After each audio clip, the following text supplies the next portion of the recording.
Hello friend, stock up तक में आपका स्वागत है। फ्रेंड, आज मैं इस वीडियो में आपके सामने एक ऐसा पेनी स्टॉक लेके आया हूँ। वैसे लार्ज कैप है मगर प्राइस से पेनी है और अभी देखे तो इस स्टॉक में कुछ भी अच्छा नहीं है, फिर भी आने वाले दिनों में अच्छा हो सकता है, ऐसी होप है। उस बेस पे यहाँ पे ब्रोकर का मानना है कि मौजूदा प्राइस से 65% जितना रिटर्न दे सकता है।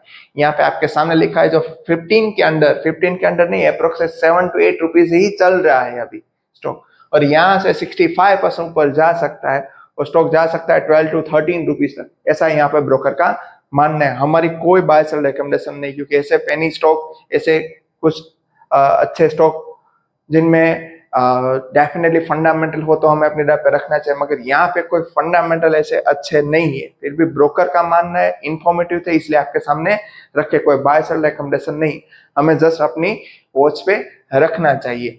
शेयर देखे तो टेलीकॉम सर्विस से है, प्रोवाइडिंग, जैसे टेलीकॉम नाम आ गया, सबको मालूम ही हो गया क्या कौन सा स्टॉक होगा। प्रोवाइडिंग मोबाइल टेलीकम्युनिकेशन सर्विस है, including voice, data, digital solution, ये सब में कंपनी का कामकाज है। मौजूदा प्राइस से 67% जितना रिटर्न दे सकता है। अभी स्टॉक अप्रोक्स 7 रुपीज में ही चल रहा है। स्टॉक का नाम आपके सामने अभी मैंने डिस्क्लोज किया है, वोडाफोन आइडिया लिमिटेड। हमारी कोई बाय सेल रिकमेंडेशन नहीं, यहाँ पे सोच समझ कर इन्वेस्टमेंट करना चाहिए। तो भले ही ब्रोकर ने कहा, मगर यहाँ पे कुछ अच्छे रीजन है, उस हिसाब से दिया है तो मैं आपके सामने लेके आया हूँ। मार्केट कैप फ्रेंड देखे तो 79,415 करोड़ और स्टॉक अभी 7 रुपीज में अप्रोक्स चल रहा है। ऐसा क्यों लग रहा है कि स्टॉक आने वाले दिन में 67% कमा सकता है और 12 रुपये का टारगेट दे रखा है? तो देखिए, तो यहाँ पे थोड़े रीजन समझाने का जो भी था वो प्रयास किए हैं कि भाई, government waiver on bank guarantee. Indian government waived the requirement of Vodafone Idea to furnish bank guarantee worth 24,800 crores. So spectrum acquired between 12 to 21.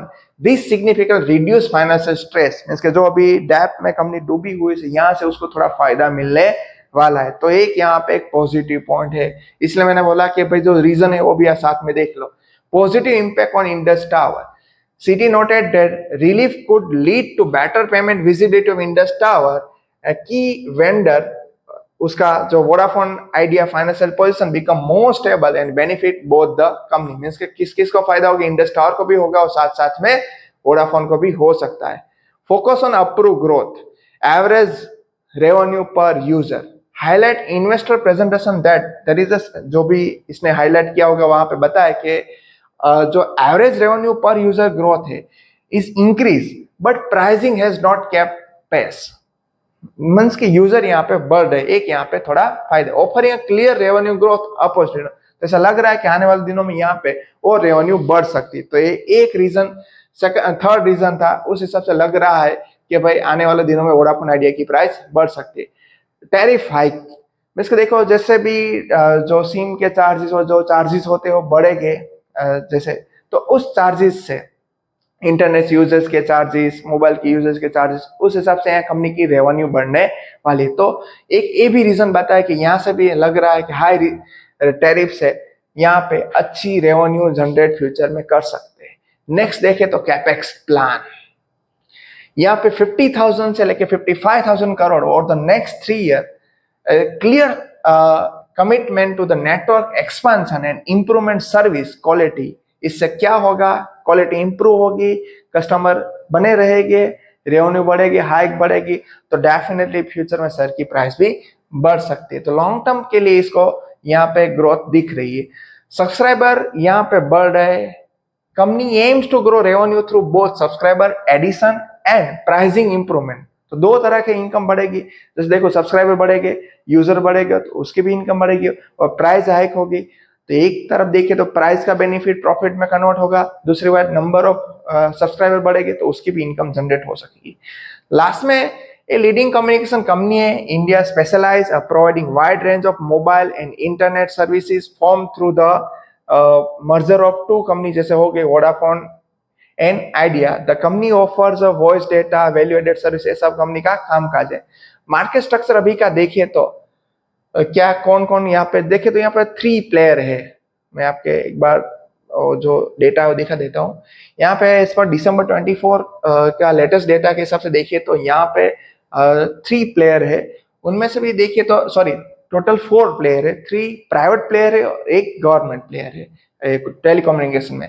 तो यहाँ पे देखिए तो BSNL, MTNL ये दोनों का शेयर मिला के देखे तो 8.1%, वोडाफोन आइडिया के 18% अच्छा स्टेक है, भारती एयरटेल का 33 और रिलायंस जियो का देखे तो सबसे ज्यादा 40%। तो यहाँ पे ऐसे देखिए तो जियो जितना नहीं है, भारती एयरटेल जितना नहीं है, मगर फिर भी अच्छा स्टेक होल्ड किया है। तो एक यहाँ पे पॉजिटिव पॉइंट है। आगे आने वाले दिनों में अगर इसका स्टेक बढ़ता है, यहाँ पे मार्केट की शेयर बढ़ती है, पोजीशन बढ़ती है, तो डेफिनेटली इसका भी फायदा मिलेगा। और सेलिंग पैटर्न की बात की है तो प्रमोटर के पास 25%, FI के पास 6.56%, DI के पास 3.43% और पब्लिक के पास 64.45%। ये सब जो दिसंबर मार्च की डेटा थी वो सब आपके सामने। अब मैं आपके सामने एक ऐसा एक डेटा दिखाना चाह रहा हूं जो लेटेस्ट है, उसमें भी हम देखना चाहिए भाई क्या है लेटेस्ट में, कोई सेलिंग पैटर्न में चेंज है, वो भी हम आपके सामने रख रहे हैं। मैंने वैसे पहले ही आपको बोला यहाँ पे कोई फंडामेंटल में कुछ है ही नहीं, फंडामेंटल सभी फंडामेंटल नेगेटिव ही है। देखिए तो यहाँ पे एक अच्छा पॉइंट स्टिल मेरे हिसाब से कि प्रमोटर ने फिर भी अपना स्टेक यहाँ पे रखा है। और आगे फ्रेंड देखिए तो यहाँ पे सेल्स की बात देखिए तो वैसे सेल्स में यहाँ पे धीरे धीरे बढ़ोतरी हो रही, ऑपरेटिंग प्रॉफिट में बढ़ोतरी हुई है, एक यहाँ पे अच्छा पॉइंट, मगर डेप में डूबी हुई कंपनी है, ये हमें कभी भी भूलना नहीं चाहिए। इसलिए हम बैलेंस शीट में भी जाएंगे। यहाँ पे बैलेंस अच्छा, इसका स्टॉक का रेवेन्यू अभी तक सेल्स देख लो, ग्रोथ 1 डिजिट में, प्रॉफिट ग्रोथ माइनस में, अभी लास्ट में देखे तो 1 ईयर में 9 जनरेट हुआ, तो अभी थोड़े अच्छे मूवमेंट दिख रहे हैं। स्टॉक CAGR कभी भी कमाया नहीं एक्सेप्ट 5 ईयर में, रिटर्न टू इक्विटी से जनरेट ही नहीं हो पाए। तो ये सब देखने चीज है। रिजर्व यहाँ पे देखे तो माइनस, कंपनी की पोजीशन इतनी नहीं है, बोरोइंग ज्यादा है, इसीलिए तो कंपनी का ये सब इश्यू है। तो बोरोइंग एक सबसे बड़ा नेगेटिव पॉइंट यहाँ पे है, तो इसे हमें भूलना नहीं चाहिए। और हम यहाँ पे कभी भी नहीं भूलते हमारे प्यारे इन्वेस्टर कौन कौन है। तो देखिए तो यहाँ पे प्रमोटर ने जो भी यहाँ पे प्रमोटर है उसके पास अभी लेटेस्ट डेटा इसके हिसाब से जो बेच दिया उसके बाद 25% स्टेक है, आपके सामने थोड़ा स्क्रॉल करके 25% इसके पास है। FI ने भी थोड़ी बिग वाली की है, DA ने भी बिग वाली की, ये सब यहाँ पे माइनस पॉइंट है। मगर यहाँ पे एक पॉजिटिव पॉइंट ये हो गया कि जो खरीदारी करने वाले है वो गवर्नमेंट है और पब्लिक ने भी बेचा है, तो आने वाले दिनों में कुछ अच्छा हो सकता है, ऐसा थोड़ा एज्यूम कर सकते हो।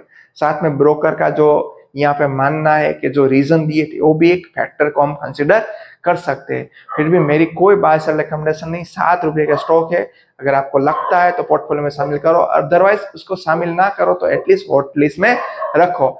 और मान लो कि आपको लग भी रहा है कि भाई सब कुछ अच्छे फेवरेबल फैक्टर है, स्टॉक आने वाले दिनों में 65% ऊपर जा भी सकता है, ऐसा आपको भी कन्विक्शन बैठता है, तो अपने पोर्टफोलियो का छोटा हिस्सा इसमें रखना चाहिए, उससे ज्यादा नहीं, क्योंकि ऐसी कंपनी में यहाँ पे और भी ज्यादा बिग वाली भी कभी भी आ सकती है।